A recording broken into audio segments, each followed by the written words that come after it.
The Barrow, Book 2, Blackheart, Prologue, the First. Therapoli Mangi, capital of the Middle Kingdoms, the Old Quarter, just off the High Promenade, the 21st of Imperium, in the year 1471, Dyslecic's ascension. 3 men moved swiftly and silently through the courtyard, dressed for night work. Black-necked stocks had been pulled up to mask their faces, and broad-brimmed tricorn hats were pulled over their eyes. Loose, dark half-coats covered the long daggers stashed about their weapons. Otalo carried a short, heavy-bladed cut-and-thrust sword, still in its wooden scabbard, holding it propped over his shoulder as though it were a club, while Lodrigo, a big, broad-shouldered man, carried an actual club, the head of its long wooden shaft wrapped in iron, the grip wrapped in leather. The third, Casello, had one hand resting on a heavy chopping falchion tucked in its scabbard under his coat, while the other hand carried an unlit lantern.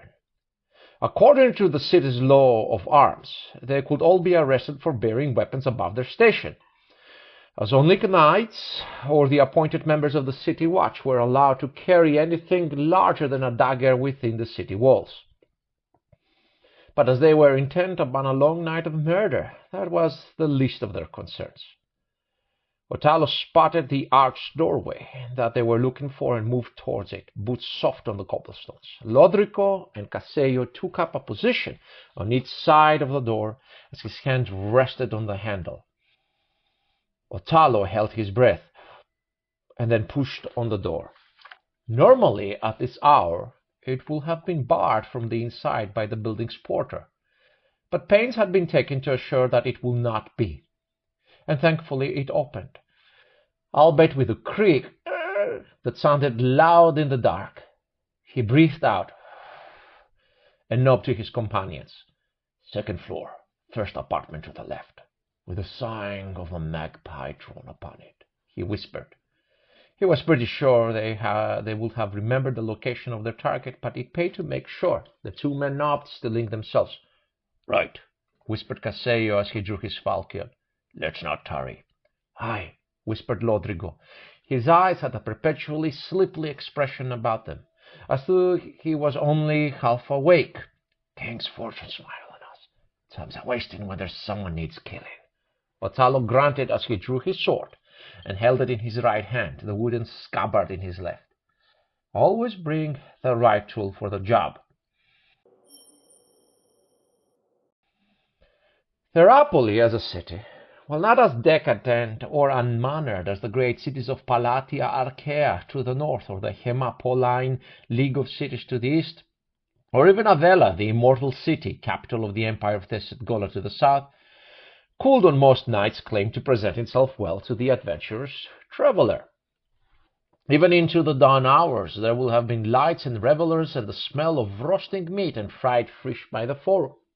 The streets of the Foreign Quarter, the Old Quarter, and the University Quarter will have seen streetwalkers, hustlers, Jones and dandies, the bored and the busy, all out and about, each on their own mission of desire or need.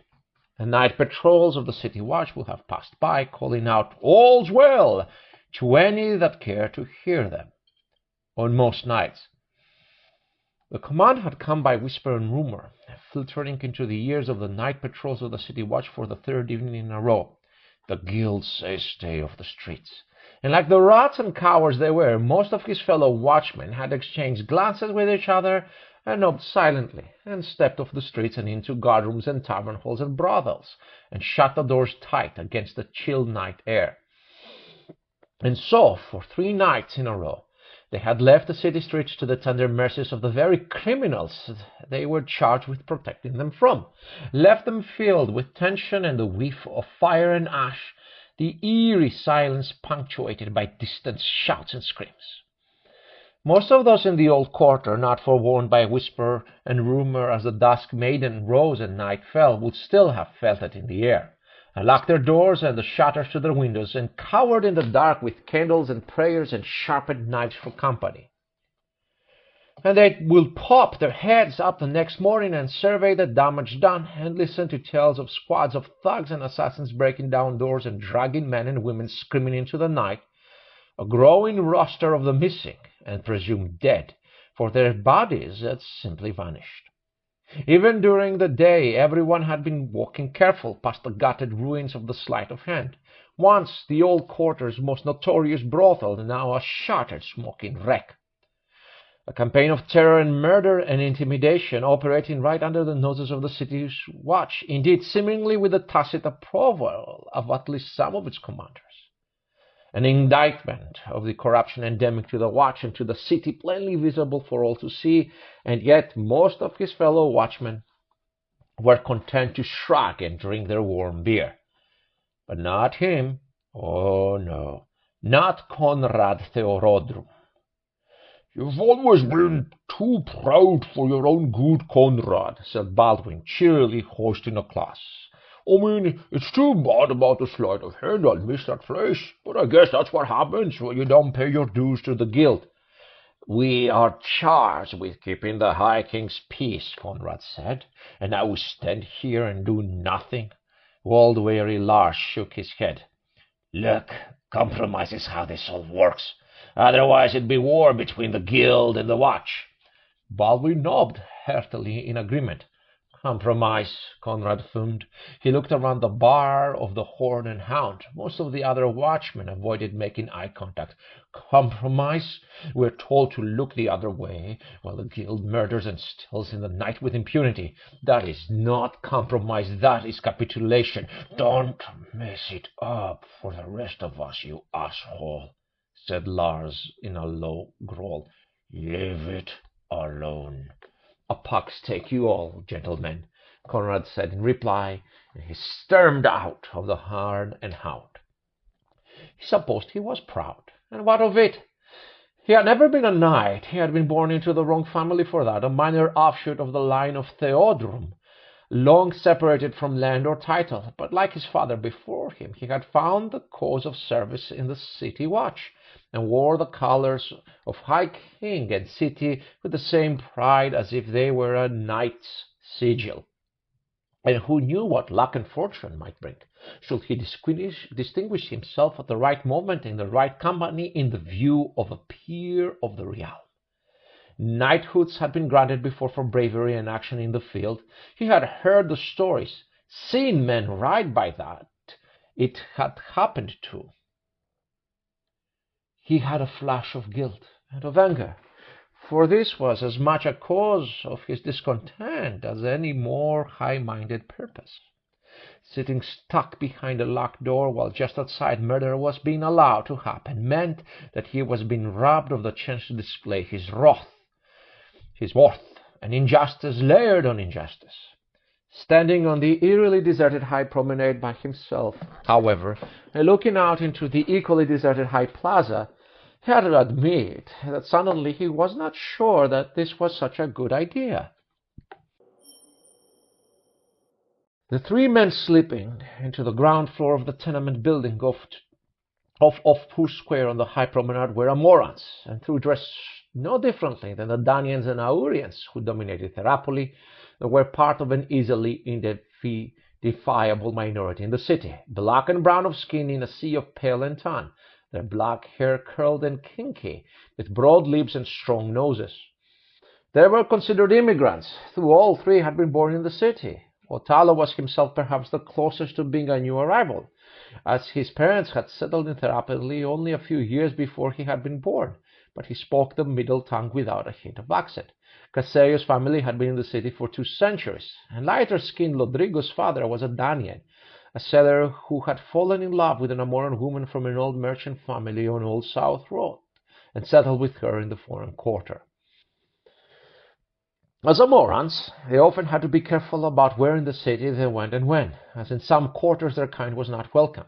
But they were quite right in the old quarter, particularly as they were marked men, known to be part of the crew of Guizo the Fat, a prince of the guild whose reach extended far and wide in the city's underground.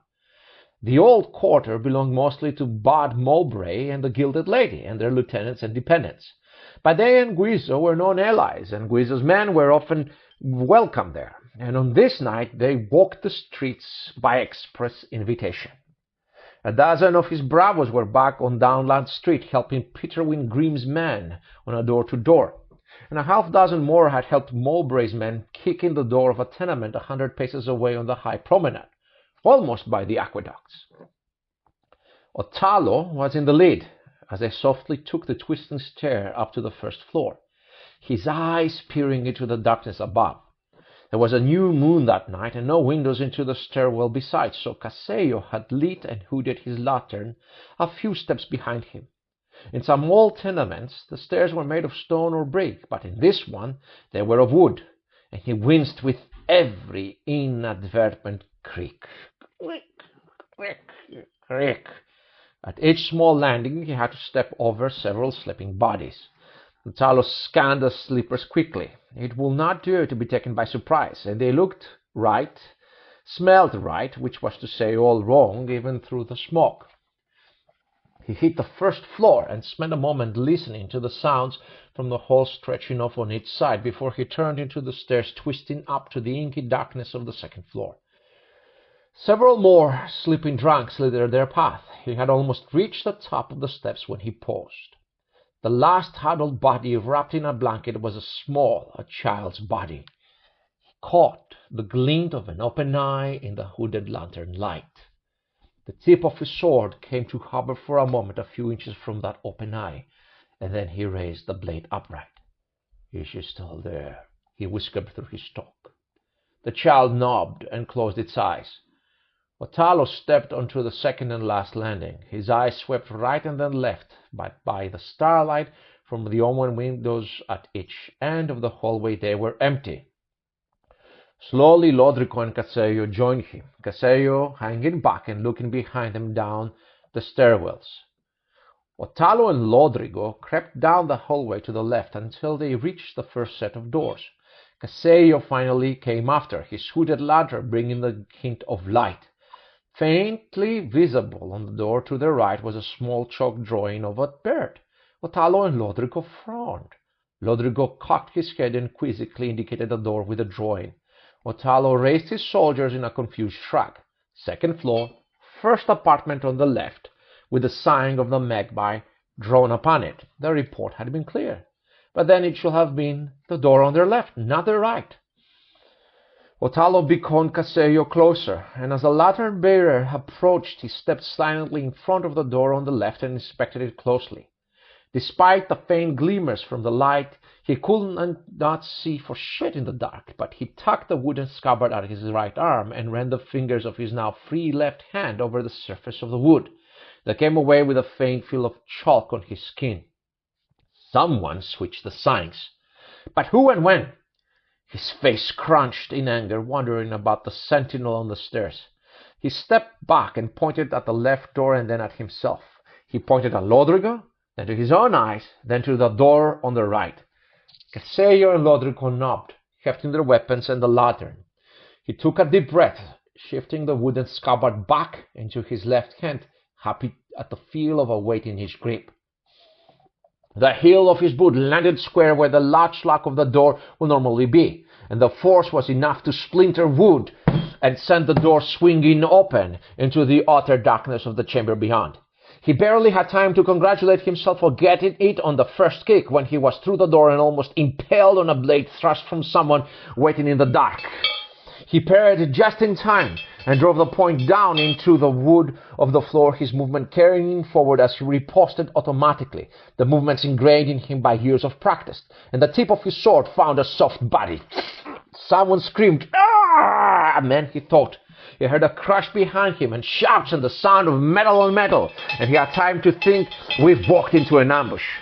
There was almost no light. The lantern behind him was flickering and bouncing in all sorts of directions, but instinctually he suspected he was silhouetted in the doorway, and Othello leaped forward, trying to get into the darkness, swinging the heavy blade furiously and blinded through the air and in front of him, varying a figure-8 motion to fill every direction with whistling steel, waving the scabbard in his left hand more haphazardly to wave or ward off any attacks. He struck something in front of him once with his sword, then twice, and it crumpled under the blows. The screaming man suddenly silent. And he caught something heavy and inanimate on his left that sent a shock up his arm. A wall, a post, and a lot of empty air. Then something nicked on his left, and again on his left, and then he connected with something softer on his right on the backswing as he drove forward, tripping over something into the floor. He turned his trip into a rightward lunge with his face down. Hands and arms and sword and scabbard crossed over his face, crashing blindly into someone staggering, and they both went down, his feet entangled in some sort of cloth, a dress or a long trailing cloak. He bounced off a wall with his right shoulder on the way down, slamming into a wattle and dab and feeling it crash and give. His hat was knocked off his head. He landed on top whoever it was, the scabbard spinning away, his left hand finding purchase on the throw and jaw to lift his upper body up and give his right arm more swinging room. And he brought the heavy blade of his sword down on the top half of their head in a short turquoise arc. Again and again, as hard as he could, until he heard cracks, the hard cracks turned soft and squishy. The boundary under him was still twitching, but he rolled off it and against the wall and forced himself up until he was in a crouch, his sword waving wildly and blindly in front of him, panting heavily through the stock. He was about to cry out to his comrades when light suddenly bloomed in the room and Casello finally leapt through the doors, his lantern shutters open in full. There was blood on Casello's falchion and his doublet glistened wetly, but the blood did not seem to be his. Rodrigo, on the other hand, stumbled into the doorway, leaning against it and moaning in pain and anger. He was bleeding from his right thigh, his breeches slashed and ripped, and he clutched his right side with his left hand, while his right hand still held the iron-bound club, though somehow he had managed to keep his hat on his head. More than Otallo or Casello could claim. "How many?" Otallo gasped. "3, Rodrigo said, his eyes scrunched. "All on the path now." Casello moved forward, shining his lantern light before them. There was a dead man, heavy-set, in the middle of the room, the man who had first attacked him, Otallo thought. And Otallo was crouched against the wall over the body of a woman, the upper half of her face and head largely crushed by his blows. "Is it her?"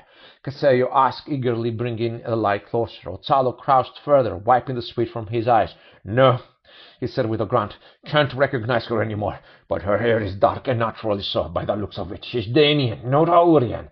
"Shit, it ain't even her. Was this a setup?" Rodrigo hissed.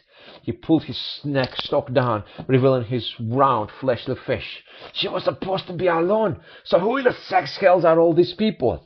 "The lookout," said Otallo with a sudden throat. "The little shit let us walk right into it." His expression grew grim when he thought about what he would do to that little imp if he ever saw it again. Corruption starts early in this part of town. He paused, his mind quickly replaying the melee, his eyes taking in the details of the room now that he could see. Something had been on my left. He started to push himself back into his feet, pointing to an open doorway on their left, through which blue trail disappeared. "Quick, in there!" Casello and Rodrigo were through the doorway first, Otallo right behind them after grabbing up his scabbard from where it had scattered. The lantern light illuminated a pale Danian man on the floor, bleeding from a glancing head wound that had opened up his scalp. He was halfway across the room and moving slowly, feebly, his eyes having trouble focusing. Rodrigo half stumbled to stand over him. The crawling man sensed the danger looming above him, and his struggles became more urgent. Rodrigo grunted heavily as his iron-shod club rose once, twice, each time resulting in a loud, sickening crunch. But Otallo was already moving past them to the window. Carefully he peered out through the open shutters. There was no easy way down except a 30-foot-plus drop to the stone cobbles of the courtyard, but he could easily see easy handholds to pull a body up onto the roof. He could smell something, a hint of jasmine maybe, an exotic spice of some kind. She was just here, I know it. He sheathed his sword and tucked the scabbard into his belt as he turned to Rodrigo. "With your leg hurt, you're too much at the risk up on the floor. You two hit the street, loop around and head east along the street of Furs. This building connects to the next one, but she doesn't know we've got crew in there." "Right," grunted Rodrigo, and Casello nodded grimly. "And you see that fucking kid cut its throat." Othalo hissed, and then he was pulling himself out of the window and into open space.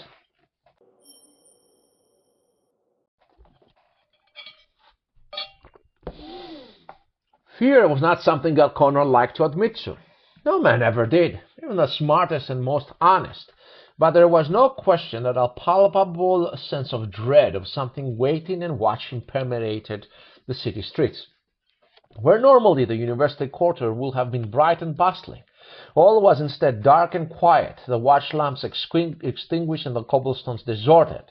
And in the narrow alleys and tight corners where it would normally have been dark and quiet, well, there instead the echo of rustles and whispers seemed to play in the air, as though a great black serpent was slithering from shadow to shadow just out of sight, murmuring to itself while seeking its prey. Breathing was actually becoming difficult. The walls and alley seemed to be closing in, and the intense desire to leave the streets soon became overwhelming as he wandered on his self-appointed rounds. He began to wonder if some enhancement lay over the city, and he briefly wished he had an amulet or talisman to ward off black magic. Faith is your best protection, he chided himself. Faith and a high vantage, though a lantern will be useful as well. He turned the corner off of Mud Street and headed into a wooden gate set in a stone wall.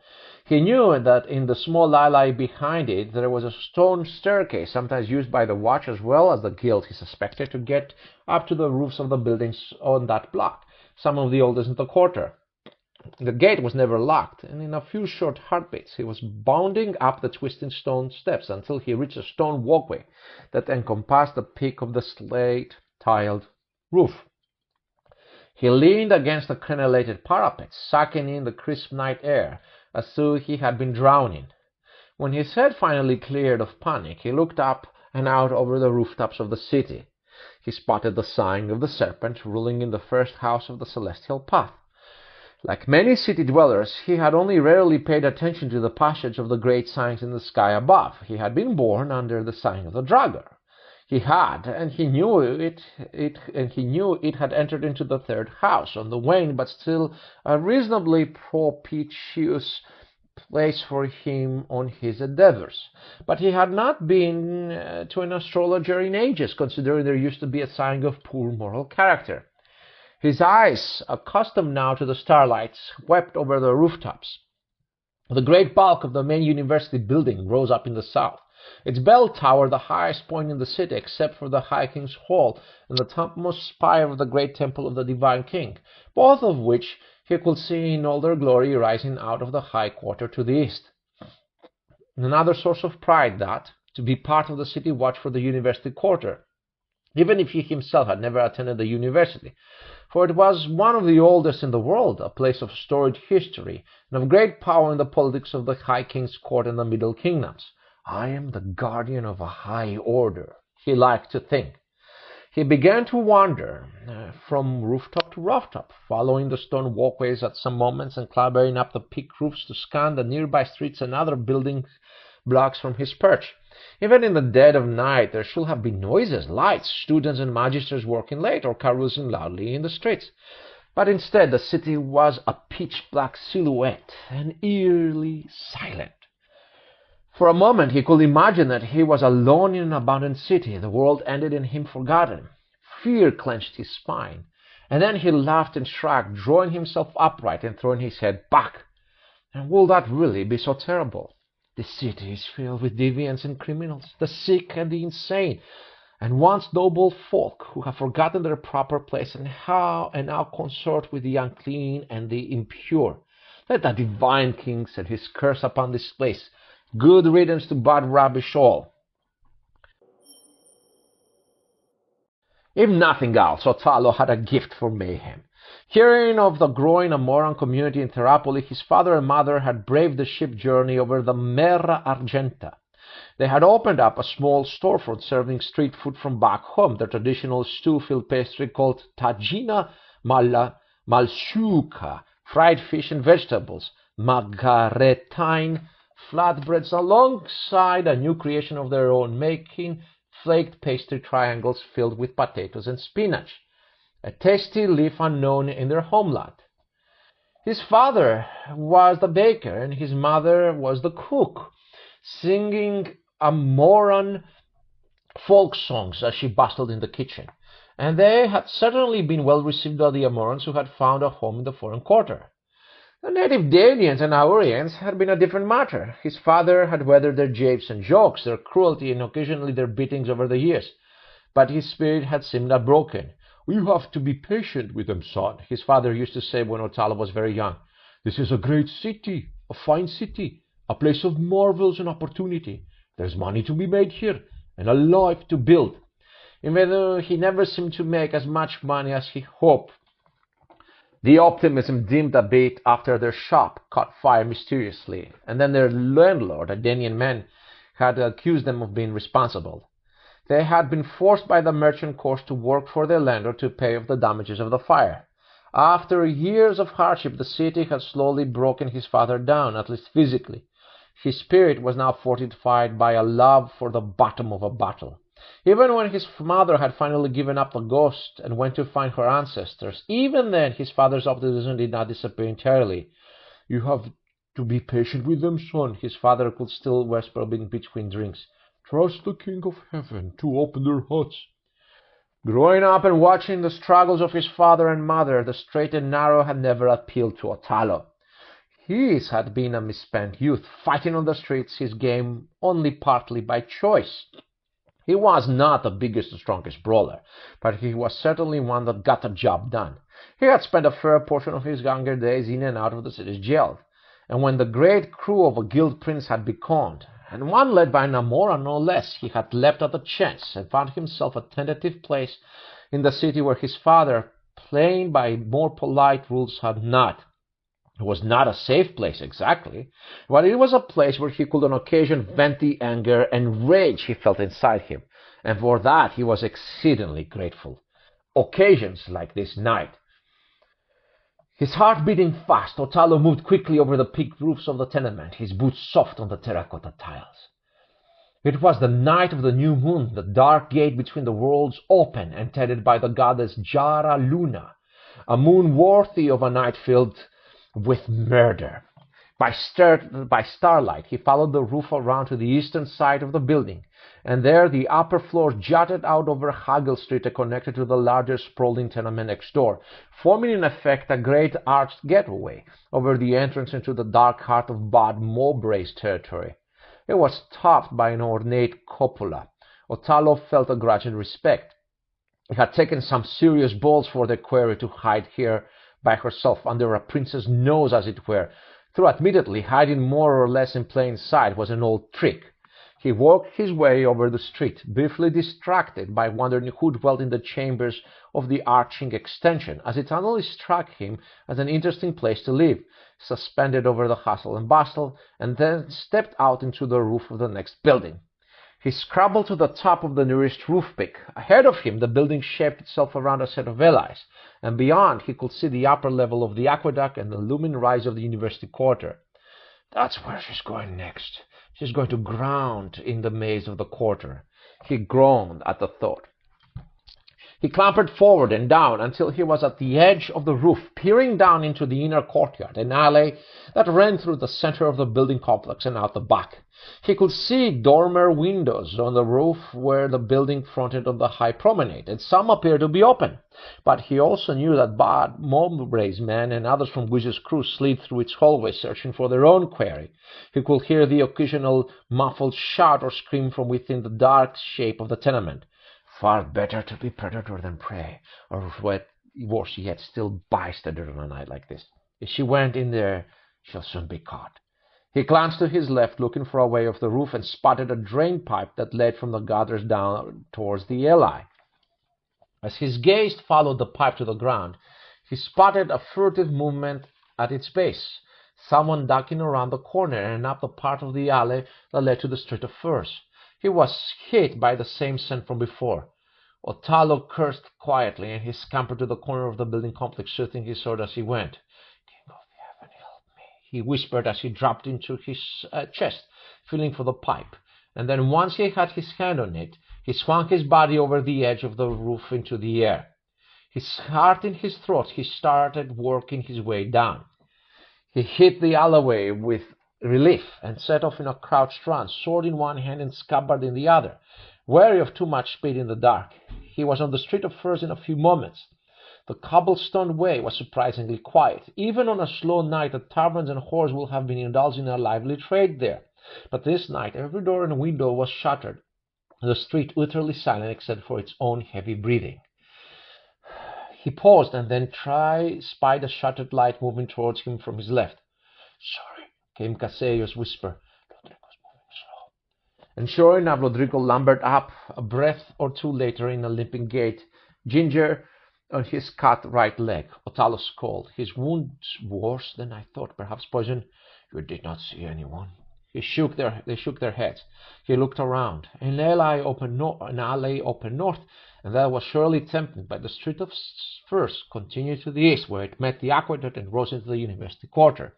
His every instinct said that that was the direction she was headed. "Is that Jasmine again? Is this a trick of some sort?" "This way," he grunted. So that Rodrigo would not fall too far behind, Otalo led the trio up the street of Furs slower than he would have liked, and so they were passing directly under the massive aqueduct that brought water from faraway hills into the cisterns of the city. The artifacts from the Durian Great Palace period in the dawn of history, the great stone arches of the aqueduct marched directly into the heart of the city, a stark reminder to its people of their debt to a long-lost culture that ruled the region before the divine king had risen to divinity. "Not the story you like to tell yourselves," he thought with a grunt.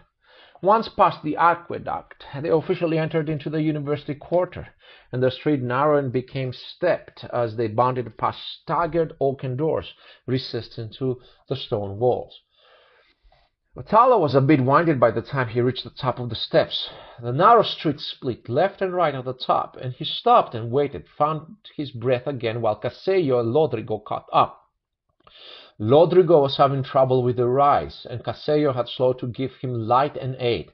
The university quarter was silent, unexpectedly so even at this hour. Students did not behave like normal folks by his observations, but he could hear nothing, and there were no lanterns lit and dangling above the street as would have been normal. The sun was gone, no longer lingering in the air. Figures materialized on his left out of the dark. "Who goes there? Friend or foe?" came a voice. "Depends on who's asking," Otalo replied calmly. Figures were also materializing on his right. He pulled the stalk down from his face and rubbed his fingers through his swept, damped goatee. "Otalo, is that you?" came the voice again. The figure came closer, became clearer. Otalo recognized the man as a Danian named Jonas the Grey, an independent operator who ran the closest thing the university quarter had to a crew, now that the lords of Book and Street, to whom Jonas had once belonged, were no longer counted amongst the rolls of the city's underworld. Several of his men, the brothers Cole and Rufus Till, and little Lucius, who was of course anything but, were behind him. Otalo glanced to his right and saw the rest of the crew appear. A dour but efficient man named Horn, and the inseparable pair Tall Miles and Little Miles, the little in this case being in fact quite accurate. Dark leathers and doublets of fine cut were the standard here. Otalo nodded and grinned. "Aye, it's me. Good to see you, Jonas." "Hard to see you at all, Otalo, if you ain't flashing those pearly whites in the dark," said Jonas with a casual laugh as they shook hands. Otalo bristled a bit. He might have been a moron, but he was a marked man, and Jonas was not. He knew Jonas did not mean anything by it, at least not exactly. Rodrigo and Casello finally reached the top of the steps, and the two groups mingled, shaking hands and granting quick greetings. "Has anyone come through this way?" Otalo asked when they were done with the preliminaries. Jonas shook his head and shrugged. Hard to tell. We've been chasing shadows up here all night. There aren't enough of us to seal it all up tight. We're all spread a little thin, and everyone's seeing shit moving in the corner of their eyes or hearing something from the next layover. Honred piped in. "We were just chasing what we thought was someone in the alley behind Druson's college. But all we did was run into some of Red Rob's crew on the high promenade. They're anchoring the southwest corner of the quarter for us, and they're saying the same thing. They're jumpy as shit."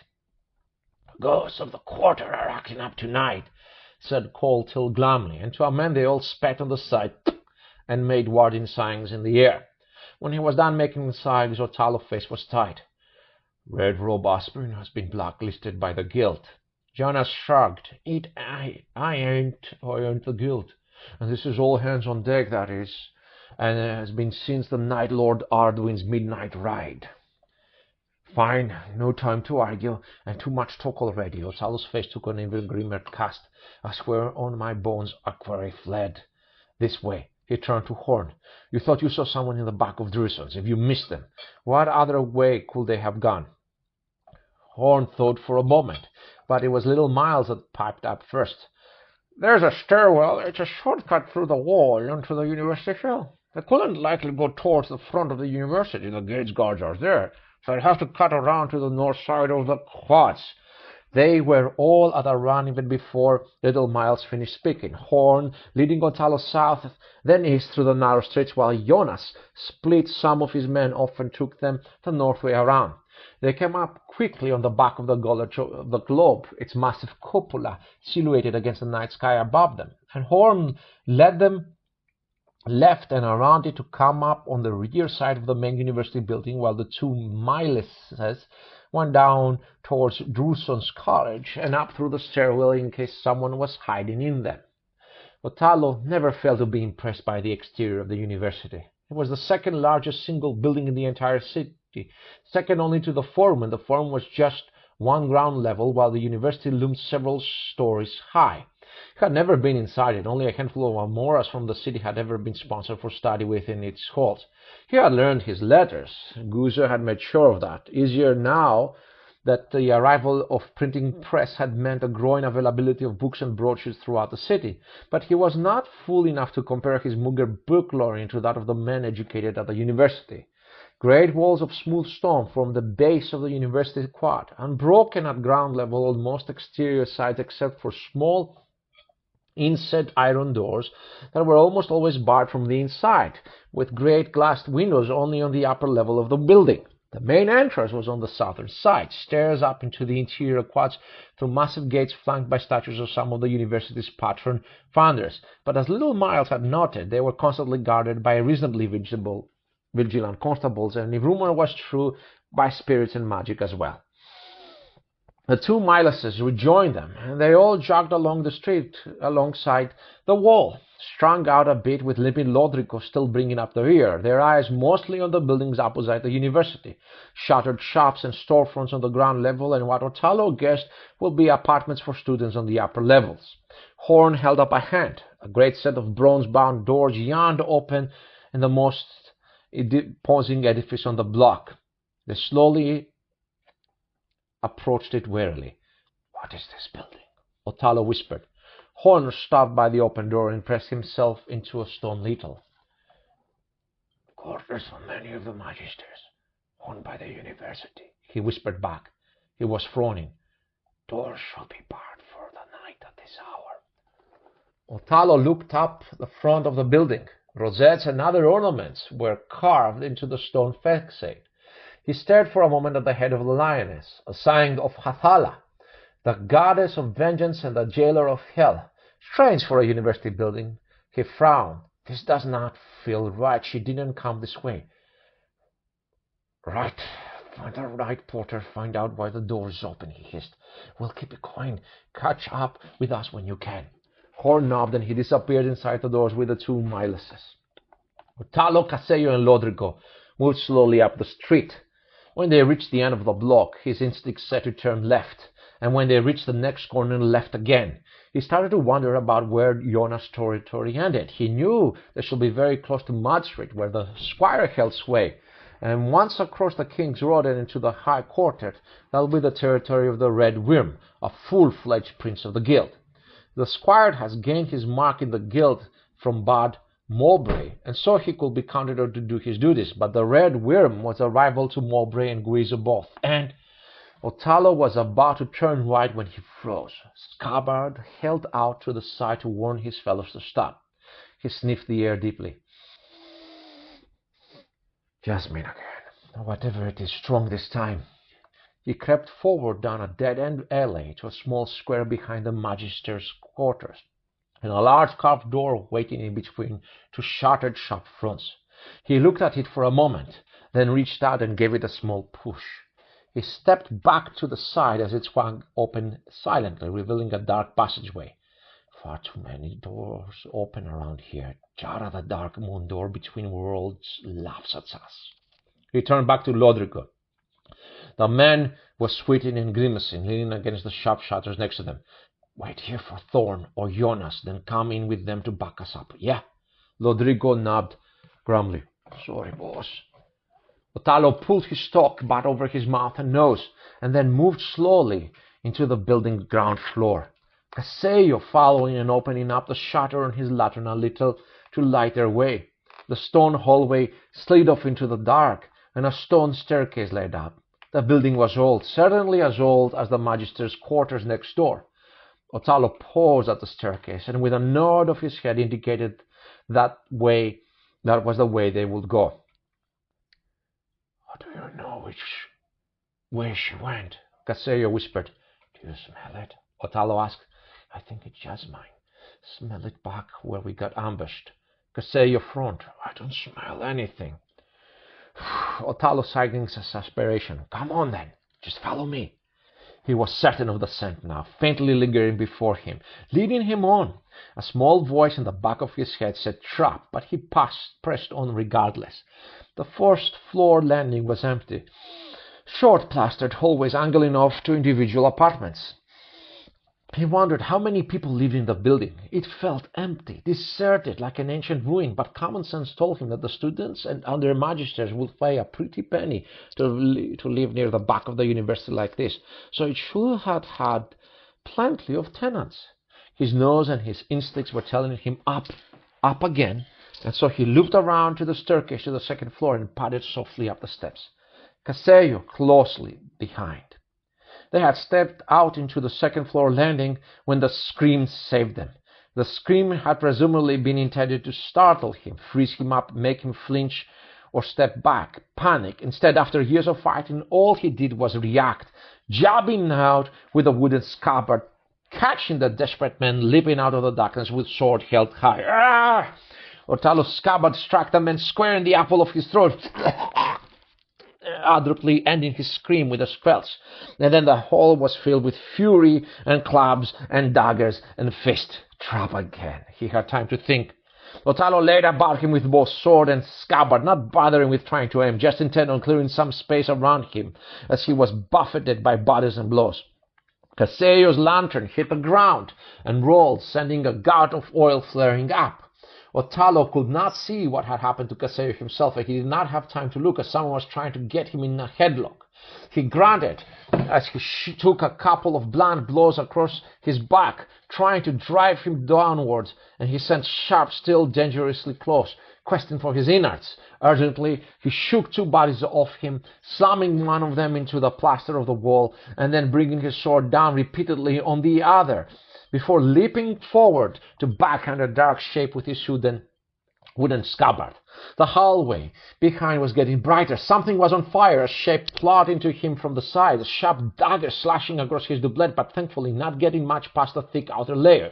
He dropped his scabbard and grabbed and twisted, bringing the body across him and into the wall. His legs slid out from under him, and he felt a sharp pain in his side, but he managed to wind up on top, and he brought the pommel of his short sword down twice into the whipping eye socket before raising himself and reversing the sword, pushing blade into throat. He rolled quickly, flailing his sword wildly in case someone was trying to get a drop on him, but he found himself temporarily and tentatively alone.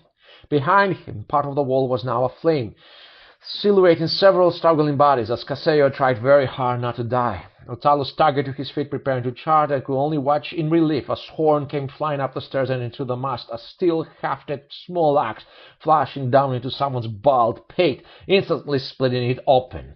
12 Miles was bounding up the stairs next, and he was already yelling out, "Fire! Fire! Stop the fire!" Otallo knew without having to look that his quarry was not amongst the dead and dying sprawled around him. They were expendable, her servants. Hoping that one of the others might know a charm to douse the flames, he turned and staggered into the dark of the hallway, certain that he was on the right track. She's close.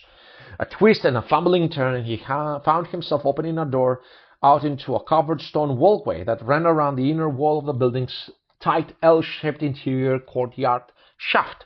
He shook his head, trying to get his eyes to focus in the first sunlight. A shape fled before him, and he began running in pursuit, passing shattered windows and a door on his right. The drop over the parapet to the courtyard below on his left. Past the bend of the L, it looked like the walkway terminated at a blank wall, part of the building projecting forward into its path, and the one-time doorway there bricked over. His heart leapt into his throat even as he spat the ladder down from the roof above and someone descending it. He could hear shots and cries from ahead. He rounded the bend and came to a stop, panting. He thought he heard a scream and a commotion from somewhere below him, echoing up through the inner courtyard shaft, breaking the silence of the night. He turned away from the parapet and walked over the flat roof until he stood looking down at the dark courtyard below. It was like looking down into a well at night, into a pool of inky blackness that seemed to have no bottom. Conrad frowned. Did I imagine it? He started to think. And then he heard something for sure. Metal on metal. Clink, muted screams, and a distant thudding crash. He spotted an open trapdoor and ladder down into the walkways that circled the walls of the courtyard. He moved with excitement, loosening his sword and dagger in their scabbards, and then climbing down as fast as he could manage on the rickety ladder. As he stepped into the stone of the walkway, he could hear someone moving at speed. A hooded figure appeared, a woman running around the corner towards him. "Halt! Who goes there?" he cried out, drawing his sword, but to his surprise the woman didn't stop running until he had thrown himself into his arms. He hadn't turned his sword aside, he would have run herself through. He had time to register piercing blue eyes filled with fear, pale skin, a flash of full lips that instantly commanded his attention. A heady perfume filled his nose, marking a lady of rank and position. "Oh, sir," the woman breathed, panic in her quivering voice. "Help me, they mean to kill me." "Not on my watch," he thought grimly. A man stood tall and imperious several paces away. A red circuit with a golden wyvern clashing a black starry circle in its claws over his gorget and mail hauberk. The sighing of the night patrols of the city watch. Short blonde hair blew in the breeze. "Stand your ground, you black bastard!" The man yelled in a sharp voice, used to command. He had a heavy broadsword out, pointed at Otallo, while the other man shielded a woman behind him, who peered furtively and intently at Otallo from under the hood of her cloak, her eyes narrowed to inscrutable slits. She was, Otallo realized with a pang, beautiful to look upon. Where the fuck did he come from? Otallo wondered with a sinking feeling in his heart. "That's one of them, my lord," the woman said breathlessly into the blond man's ear. "The most vicious of the lot. He tends to have my honor and my life." The blond man scolded. "You brutish devil! Did you think the whole of the city watched under the sway of your guilt? Did you really think someone like you could have the run of the city? Live now or die!" He stepped forward, but the woman clung to him from behind, pulling him back. Otallo raised his hands, holding the sword lightly in his right and opening the palm of his left and bringing it to his face. He tied his stack down, revealing his nose and mouth, his neatly trimmed goatee. "Please," he pleaded quietly, gasping for breath. He was slowly aware of aches and pains, his back on fire, a wet feeling down his right leg and into his boot, sweat and maybe blood dropping into his eyes. "Please, listen to me. She's not who you think she is. She's one of the nameless, an acolyte of Ligrid, a concubine to the devil." The blond man laughed. "Is that the best you can do? A baseless insult to an Aurelian lady from a black cur?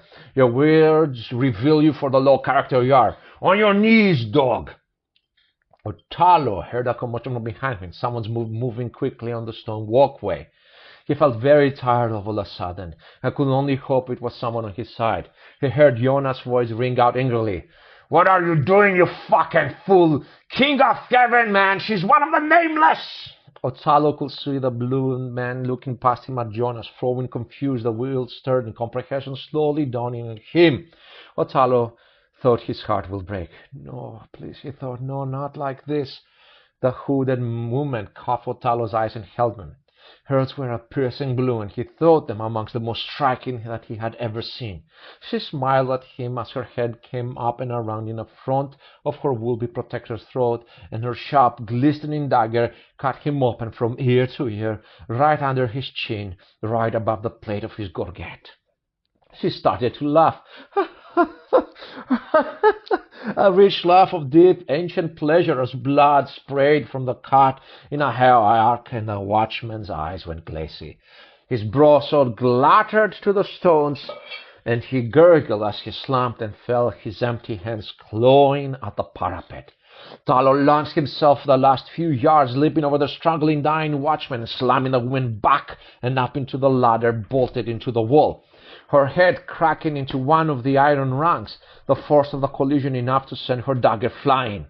He drove the tip of his sword up under her ribcage and towards her heart.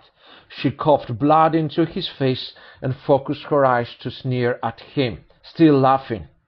"I curse you to be my slave in the six hells, you She started to hiss, but he pushed again, and her eyes went wide, and her face and blood body went slack, the last of the air in her lungs slipping out of her with a sigh. After a long moment, he stepped back and let her body fall through the stones, his sword still buried deep within her. He turned and looked down at the city watchman. The man was not moving, a pool of blood slowly expanding on the walkway, his dilated eyes fixed on nothing. Tallow leaned his back against the wall and slid down until he was seated and held his hand in his hand. The fire had thankfully not been hard to put out, and their luck had held. No fatalities, but plenty of bleeders and bruises that needed closing and bandaging. Cassio had somehow come out of the melee at the top of the stairs without a scratch. He was helping bandage up Tallow when they turned and saw the gilded lady stepping out into the walkway, several of her ladies in waiting behind her, armed with rapiers and bearing torches. Jonas stood respectfully behind them. The gilded lady wore a high-necked brocade dress with puffed sleeves that glinted lightly in the torchlight, with some sort of dark metal studs and a chain of office, made from gold coins from dozens of different cities, nations, and centuries. Gold eyeshadow and thick black eyelashes were the only makeup on her pale skin, her black hair pulled up into a braided bun and pinned with a brooch.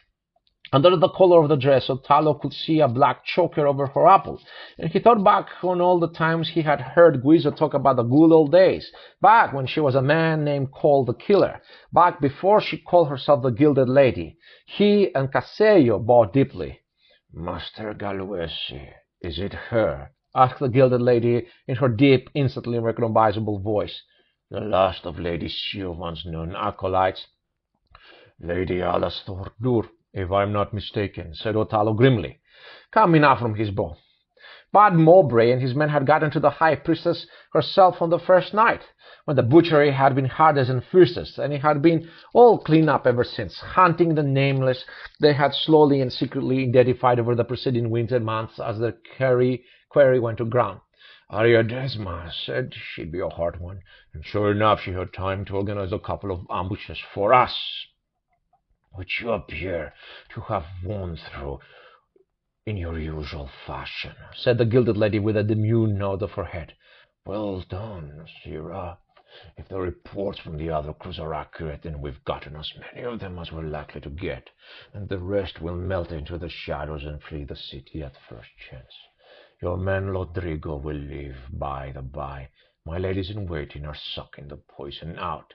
A not so demure smirk flashed across her face. "Thank you, my lady." Tallow nodded in relief, and then eyed the bodies with wrath and sadness. He shook his head as his gaze fell on the murdered watchman, the man's pale throat a livid gash in the torchlight. "Doesn't it make you angry, I mean?